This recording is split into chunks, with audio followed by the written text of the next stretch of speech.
एक ब्रेकिंग बातमी समोर येत आहे। कुर्डवाडी येथील पशुधन विकास अधिकाऱ्यांनी स्वतःच्या कार्यालयातच गळफास घेऊन आपलं जीवन संपवल्याची माहिती समोर येत आहे। मिळालेल्या अधिक माहितीनुसार कुर्डवाडी येथील पशुधन विकास अधिकाऱ्याने आत्महत्या केली आहे। कुर्डवाडी येथील पशुवैद्यकीय दवाखान्यांमध्ये कर्तव्यावर असताना कार्यालयातील छताला दोरीच्या साहाय्याने गळफास घेऊन त्यांनी जीवन संपवलं आहे। सदरील घटना बुधवारी 10 जानेवारी रोजी घडली असून विश्वनाथ चिमाजी जगाडे वय वर्ष 39 राहणार परभणी, सध्या कुर्डवाडी, तालुका माढा, सोलापूर असे गळफास घेतलेल्या पशुधन विकास अधिकाऱ्याचे नाव आहे।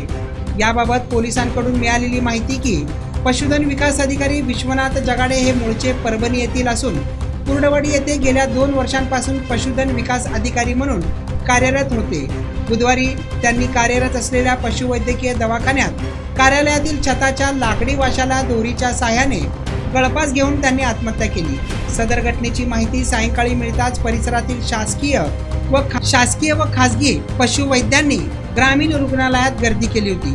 आत्महत्येबाबत मात्र नेमके कारण समजू शकले नसले तरी त्यांना शासकीय कामाचा अधिक ताण होता अशी चर्चा पशुवैद्यकीय विभागात दबक्या आवाजात सुरू होती।